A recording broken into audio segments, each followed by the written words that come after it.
Hello friends, नमस्कार। MDR biology में आपका स्वागत है। जैसा कि हमने पिछले वाले वीडियो में पढ़ा था कि ये यूकेरियोटिक सेल है और प्रोकैरियोटिक सेल है, इनमें क्या क्या डिफरेंस है। अब इस वाले वीडियो में पढ़ेंगे कि ये जो कोशिका आवरण है ये क्या है, इनमें क्या क्या पाई जाती है, कौन सी झिल्ली पाई जाती है, कौन सी भित्ति पाई जाती है, इनके क्या क्या कार्य हैं। तो इनके बारे में अपन इस वीडियो में पढ़ेंगे। सबसे पहले आप अपने यूट्यूब चैनल को सब्सक्राइब कीजिए और बने रहिए। चलिए शुरू करते हैं बिना देरी के। माँ शारदे को नमन। अपना ये टॉपिक है पहले तो कोशिका आवरण। कोशिका आवरण क्या है? कोशिका आवरण जो सुरक्षा करता है, सहारा देता है और नियंत्रित करता है, अर्थात ये प्रोटेक्ट करता है, सपोर्ट करता है और रेगुलेट करता है। इसमें अपन ये देखेंगे, ये जो कोशिका है इसकी बाहर की परत, सबसे बाहरी परत ग्लाइकोकेलिक्स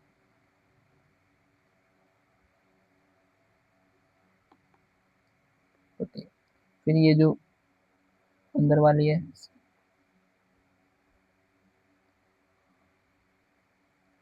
ये सेल वॉल है। इसके अंदर वाली है और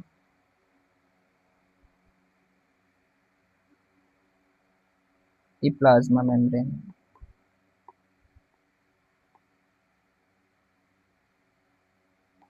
अब अपन ये देखेंगे कि ये ग्लाइकोकेलिक्स क्या काम करती है। ये सुरक्षा प्रदान करती है और कोशिका की पहचान करने में मदद करती है। सुरक्षा और पहचान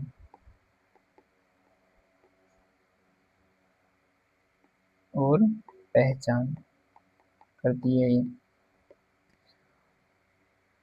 और ये जो सेल वॉल है, कोशिका भित्ति, ये क्या काम करती है? ये कोशिका को आकार और दृढ़ता प्रदान करती है।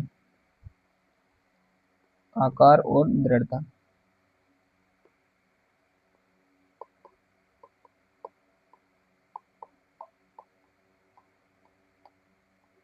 दृढ़ता। अब पढ़ेंगे कि प्लाज्मा मेम्ब्रेन है, ये क्या काम करती है। ये चयनात्मक रूप से नियंत्रित करती है, अर्थात सेलेक्टिवली परमिएबल है। सेलेक्टिवली परमिएबल है। इसके बाद में अपन ये पढ़ेंगे कि ये जो ग्लाइकोकेलिक्स है,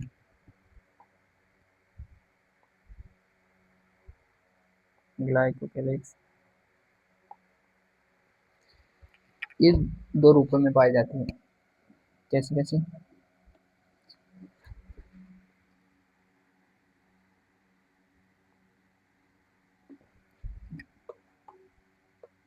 ये जो सेल है ना,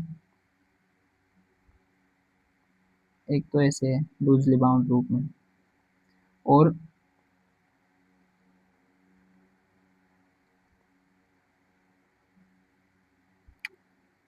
एक इसके जस्ट ऐसे चिपकी हुई है, अर्थात टाइटली बॉन्ड।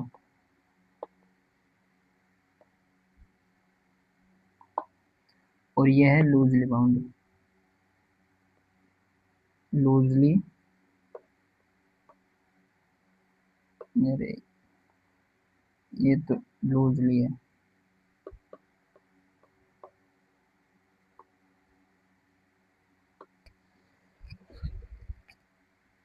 ये स्लाइम लेयर कहलाती है। स्लाइम लेयर पतली होती है।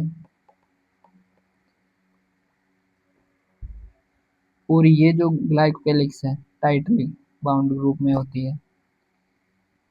एक कैप्सूल कहलाती है, कैप्सूल टाइप की, ऐसे मोटी होती है, थिक। और अपन ने देख लिया कि ये टाइटली बाउंड होती है मजबूती से। इसके बाद में अपन देखेंगे कि ये जो प्लाज्मा मेम्ब्रेन, ये प्लाज्मा मेम्ब्रेन क्या है। प्लाज्मा मेम्ब्रेन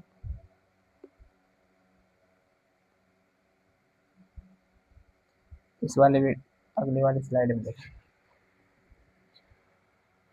प्लाज्मा मेम्ब्रेन, यह लिविंग बाउंड्री है सेल की।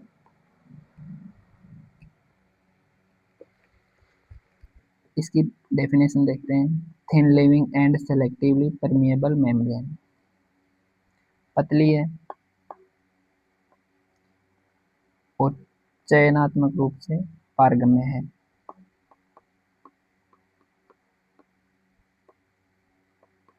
पारगम्य,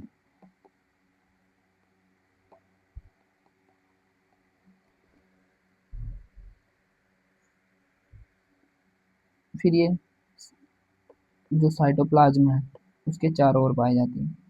ये देखो,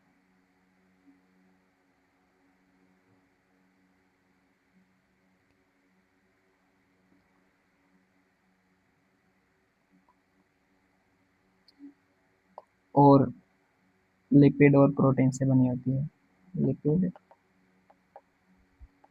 एंड प्रोटीन से बनी होती है।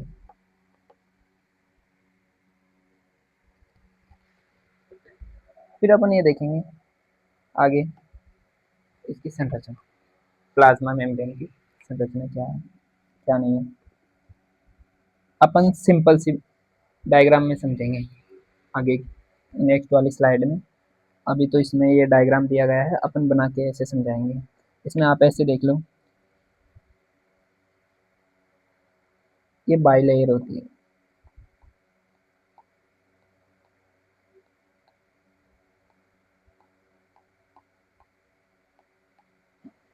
ये दो लेयर अर्थात द्विपरतीय होती है फॉस्फोलिपिड की से बनी हुई। अब इसमें इंटीग्रल प्रोटीन है, पेरिफेरल प्रोटीन है, ग्लाइकोलिपिड है, ग्लाइकोप्रोटीन है, कार्बोहाइड्रेट श्रृंखला है और कोलेस्ट्रॉल है। अपन ने ये देख ही लिया, ये दो परतीय है अर्थात द्विलेयर है इसमें। अब अगले उसमें देखते हैं अपन डायग्राम बना के कि जैसे ये सेल है,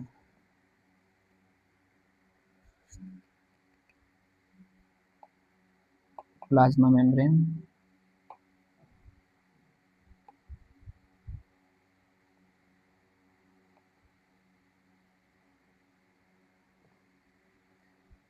लिपिड की बनी होती है, अपन ने देख लिया लिपिड और प्रोटीन की एंड प्रोटीन की बनी होती है।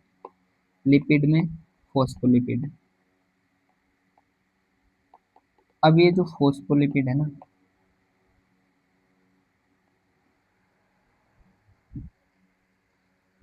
ये दो लेयर से अरेंज होती है। जैसे ये है एक और एक ही है, तो ये द्विस्तरीय हो गई, बाइलेयर हो गई।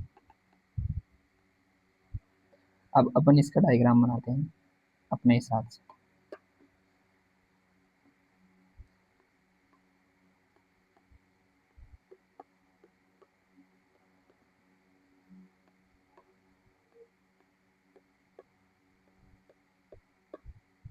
ये बाइलेयर हो गई। इसका जो ये ऊपर वाला भाग है ये हेड कहलाएगा, हेड कहलाता है। और ये जो नीचे वाला भाग है ना, पूंछ, ये टेल कहलाएगी, टेल, ये वाली टेल है।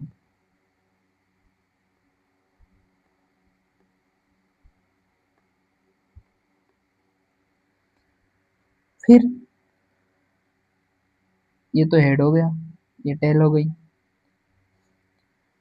ये जो हेड है ना, ये पोलर है, यहाँ पे लिख देता हूँ मैं, हेड, इसे अपन फोस्फेट हेड बोल देंगे, फोस्फेट हेड, फोस्फोलिपिड का है ना, फोस्फेट हेड।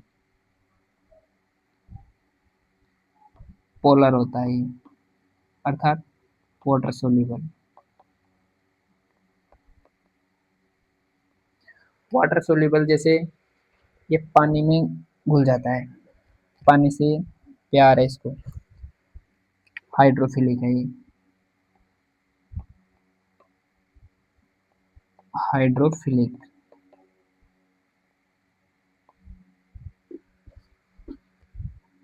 Water loving.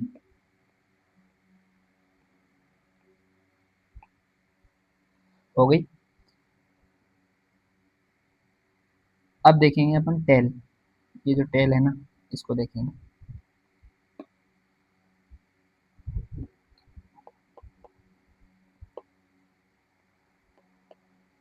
ये हाइड्रोकार्बन टेल कहलाती है, हाइड्रोकार्बन टेल। पूछ। हाइड्रोकार्बन पूछ। अपन ने हेड को तो देख ही लिया कि ये पोलर टाइप का होता है, वो वाटर सोल्यूबल, अर्थात पानी में घुल जाता है। इसका ये सिरा हाइड्रोफिलिक है, वाटर लविंग है। अब अपन ये हाइड्रोकार्बन टेल है ना, इसको देखेंगे कि ये नॉन पोलर है। नॉन पोलर अर्थात वाटर इनसोल्यूबल, पानी में नहीं घुलता ये। इसकी पूछ है ना, ये पानी में नहीं घुलता। इसको अपन हाइड्रोफोबिक भी बोलेंगे, अर्थात इसे पानी से डर लगता है, मतलब ये पानी से प्यार नहीं है इसको। हाइड्रोफोबिक। और ये इसका अरेंजमेंट है ना, अरेंज्ड टुवर्ड्स इनर पार्ट, अंदर के हिस्से में होता है। इसके बाद में अपन एक प्रोटीन्स देखेंगे। लिपिड अपनी हो गई। लिपिड के बाद में अपन प्रोटीन देखेंगे। प्रोटीन अपन ने पढ़ी थी इंसोल्यूबल और इनसोल्यूबल, सॉरी, इंट्रिंसिक और इंटीग्रल या पेरिफेरल प्रोटीन पढ़ी थी अपने। वहाँ पे भी डायग्राम में देखी थी, ये देख लो। अभी भी देखते हैं इंटीग्रल और ये पेरिफेरल प्रोटीन। तो इसे हम देखते हैं वापस। ये जो पेरिफेरल प्रोटीन है ना, पेरिफेरल,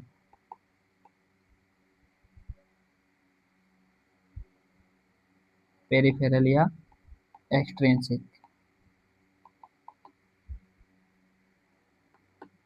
लाई ऑन सरफेस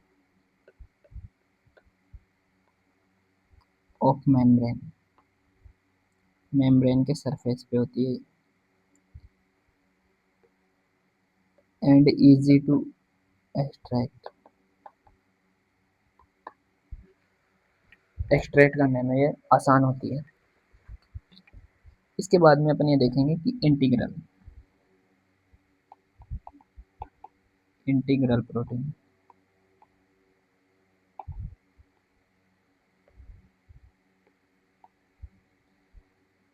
पार्टिशियली या टोटली,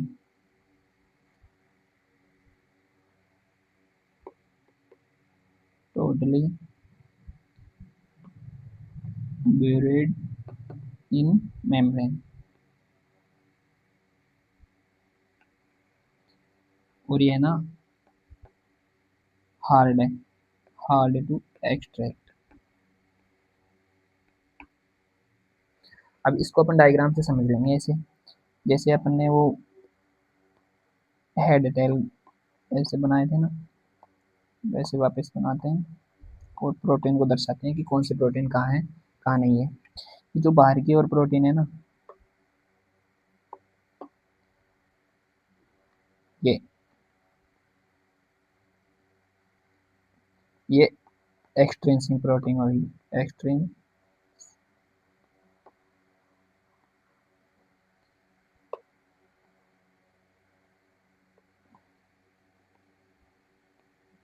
एक्सट्रिंसिक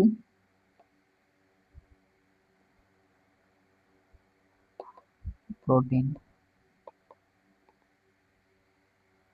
और ये जो अंदर है, ये जैसे ये है, ये इंट्रिंसिक हो जाएगी, इंट्रिंसिक प्रोटीन। इसके बाद में अपन देखेंगे कि ये जो फ्लूइड मॉजिक मॉडल है क्या है। ये सेल मेम्ब्रेन का ही दिया गया है। इसे किसने दिया था? सिंगर एंड निकोलसन ने दिया था 1972 में। ये बता रहा है कि ये फ्लूइड मॉजिक मॉडल है वो क्या है।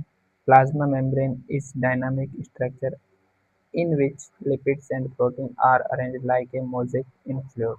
अर्थात ये जो प्लाज्मा झिल्ली है ना, यह तो एक गतिशील संरचना है जिसमें लिपिड और प्रोटीन द्रव द्विस्तर में मोज़ेक की तरह व्यवस्थित रहते हैं। और इनकी विशेषताएं हैं, ये फ्लूइड फॉस्फोलिपिड बाइलेयर के बने होते हैं। ये प्रोटीन्स हैं झिल्ली में धसे हुए रहते हैं, अर्थात अंतर्निहित रहते हैं इसमें। एंड इंटीग्रल और पेरिफेरल प्रोटीन हो सकते हैं।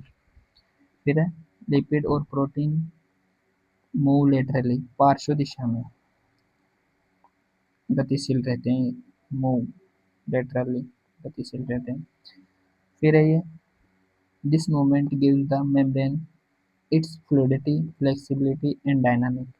और ये जो गतिशीलता है ना इसकी, ये झिल्ली को द्रव लचीला एंड डायनामिक एंड गतिशील बनाती है। इसके बाद में अपन ये देखेंगे कि ये जो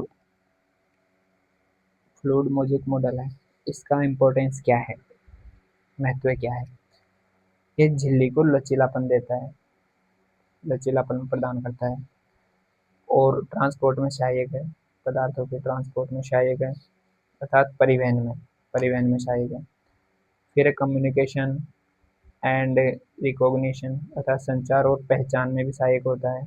फिर है helps the cell to adapt to change अर्थात कोशिका को परिवर्तनों के अनुकूल होने में सहायता करता है। फिर इसको अपन संक्षेप में पढ़ेंगे कि ये जो मॉडल दिया गया है क्या बताता है कि प्लाज्मा झिल्ली स्थिर नहीं होती। ये जो प्लाज्मा झिल्ली है ना स्थिर नहीं होती बल्कि द्रव समान होती है, जिसमें लिपिड और प्रोटीन मोज़ेक की तरह व्यवस्थित होकर पार्श्व दिशा में गतिशील रहते हैं। अर्थात ये जो मॉडल दिया गया है ना फ्लूइड मॉजिक मॉडल, यह इस झिल्ली का ही है। झिल्ली के बारे में ही बताया गया है कि ये झिल्ली है ना इसकी तरह काम करती है। ठीक है, अब देखेंगे अपन अपना नेक्स्ट कि ये जो ट्रांसपोर्ट करता है ना, ट्रांसपोर्ट परिवहन वो कैसे करता है, किन रूपों में करता है। ये दो प्रकार से करता है। कौन कौन सा?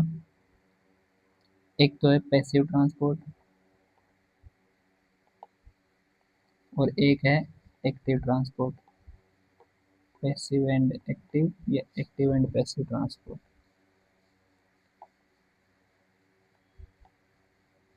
परिवहन इसे दो प्रकार से करता है, एक तो active passive, active and passive. Passive transport है हाई कॉन्सेंट्रेशन से। ये जो पैसिव है ना ये हाई से लो की ओर करता है। और ये जो एक्टिव है ये है लो कॉन्सेंट्रेशन से हाई की ओर।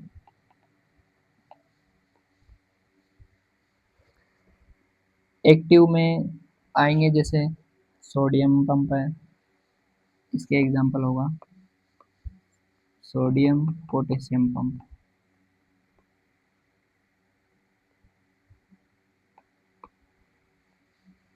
सोडियम पोटेशियम पंप में ये जो ऐसे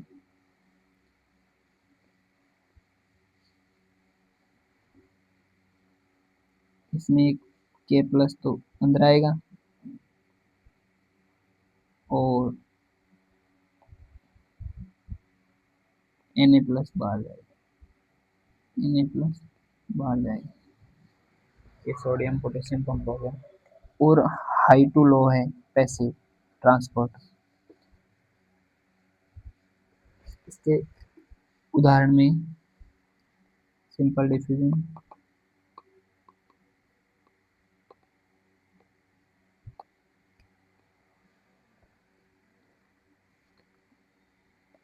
वाटर ऑस्मोसिस ऑस्मोसिस और है पोलर मॉलिक्यूल्स।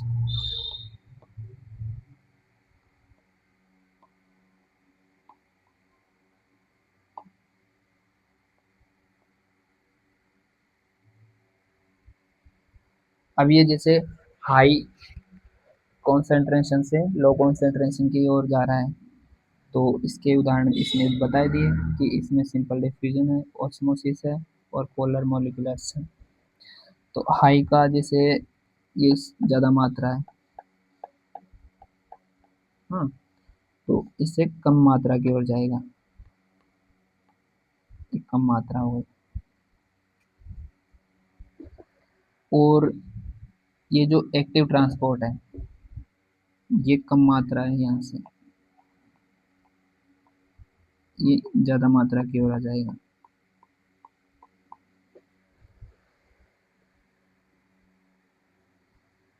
इसके बाद में अपन देखेंगे कि ये जो सेल वॉल के बारे में पढ़ेंगे अपन।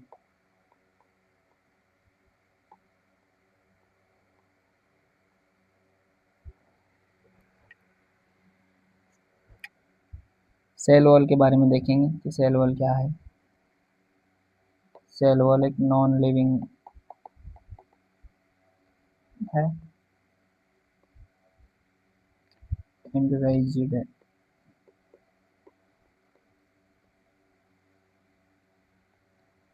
ये जो कोशिका भित्ति है ना, नॉन लिविंग है।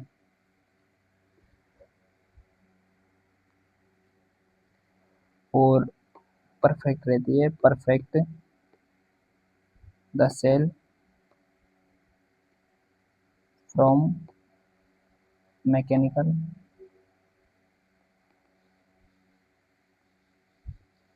मैकेनिकल है ये, डैमेज एंड इन्फेक्शन।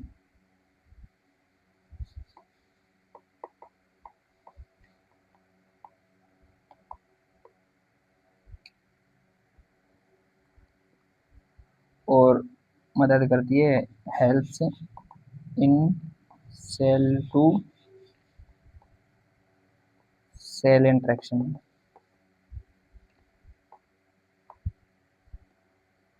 देखो ये डायग्राम आ गया।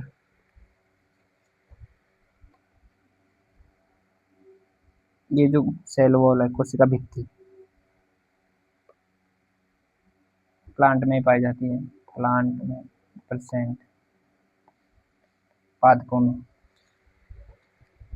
इस इसमें middle lamella, primary cell wall और ये जो सेकेंडरी सेल वॉल पाई जाती है। मिडिल लेयर है, मिडिल लेमेला है, ये सबसे बाहर की परत होती है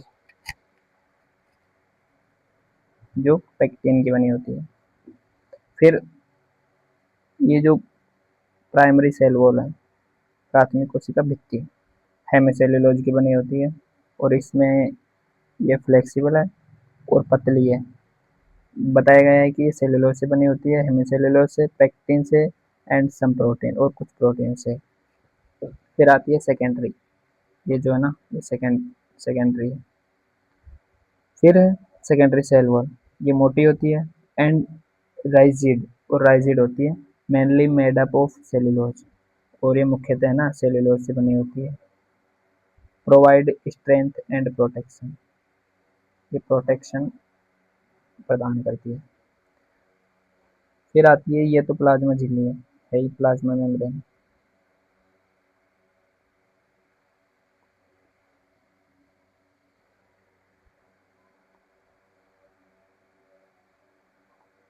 लिविंग है। और ये जो सेल वॉल है, अपन ने सेल वॉल पढ़ी थी, ये नॉन लिविंग है। और ये प्लाज्मा मेम्ब्रेन है ना सेलेक्टिवली परमिएबल है, अर्थात चयनात्मक पारगम्य है, चयनात्मक पारगम्य पारगम्य है। ये रहा इसका, इसकी संरचना है, दिए गए हैं इसमें कि ये जो कोशिका भित्ति है ना पादप कोशिका के चारों ओर पाए जाने वाले कठोर गैर जीवित बाह्य परत है जो आकार सुरक्षा और सहायता प्रदान करती है। कि अपन ने पढ़ी लिया ये नॉन लिविंग है एंड राइजिड अर्थात कठोर, जो आकार सुरक्षा और सहारा प्रदान करती है, शेप प्रोटेक्शन प्रदान करती है। इसकी संरचना देख ली अपन ने कि मुख्यतः सेलुलोज हेमिसेलुलोज पेक्टिन तथा कुछ प्रोटीन से बनी होती है। मुख्यतः तीन परतें होती है, तीन परतें देख ली अपन ने कि बाहरी परत है वो मिडिलेमिला होती है जो कैल्शियम पेक्टेट और पेक्टिन से बनी होती है और संलग्न कोशिकाओं को जोड़कर रखती है। फिर है प्राइमरी सेल वॉल, पतली होती है, थिन लचीली फ्लेक्सिली और तथा बढ़ने योग्य होती है। यह सेलुलोज हेमिसेलुलोज पेक्टिन और कुछ प्रोटीन से बनी होती है। इसके बाद में है secondary cell wall, secondary cell wall thick मोटी होती है एंड कठोर होती है, राइजिड, मुख्यतः सेलुलोज से बनी होती है, सेल्यूलोज से बनी होती है। ये सेकेंडरी सेल वॉल। इसके कार्य देखेंगे अपन कि कोशिका को निश्चित आकार और संरचना प्रदान करती है, आंतरिक शक्ति और सहारा प्रदान करती है, कोशिका की रक्षा करती है, जल के अधिक प्रवेश से रक्षा करके कोशिका को फटने से बचाती है और है संलग्न कोशिकाओं को जोड़कर उत्तक निर्माण में सहायक होती है। फिर है इसके महत्व, इम्पोर्टेंस, पादपों को दृढ़ता एवं स्थायित्व प्रदान करती है, पौधों को सीधे खड़े रहने में सहायक होती है। फिर है ये प्राशन दाब को सहती है और कोशिका को फटने से बचाती है। फिर है उत्तक और अंगों के निर्माण में सहायक होती है, अर्थात टिश्यू टिश्यू एंड ऑर्गन निर्माण में सहायक।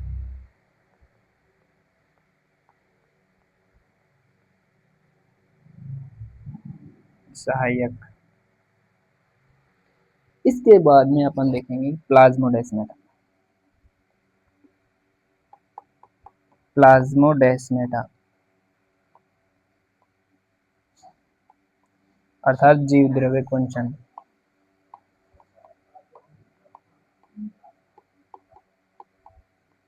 क्या है ये?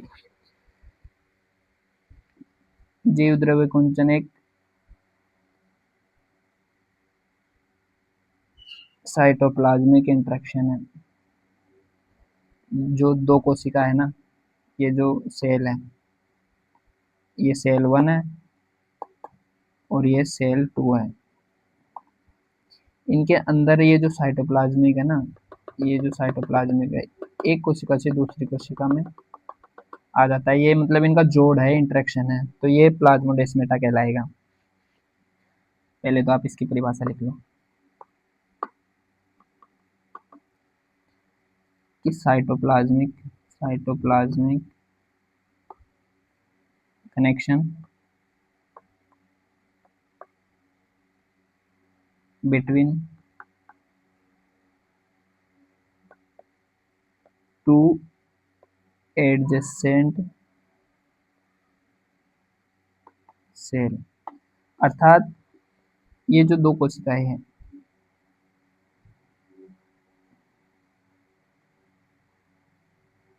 इनके कनेक्शन में ना, ये जो साइटोप्लाज्मिक कनेक्शन है इनका काम करता है ये जीव द्रव्य कुंचन, एक कोशिका से दूसरी कोशिका में जीव द्रव्य का ट्रांसफर। अपना ये टॉपिक हो गया। चलो, आज का वीडियो कैसा लगा? अच्छा लगा हो तो लाइक करो और अपने इस चैनल को सब्सक्राइब करो और वीडियो आगे से आगे ज़्यादा शेयर करो। धन्यवाद। जय हिंद, जय भारत।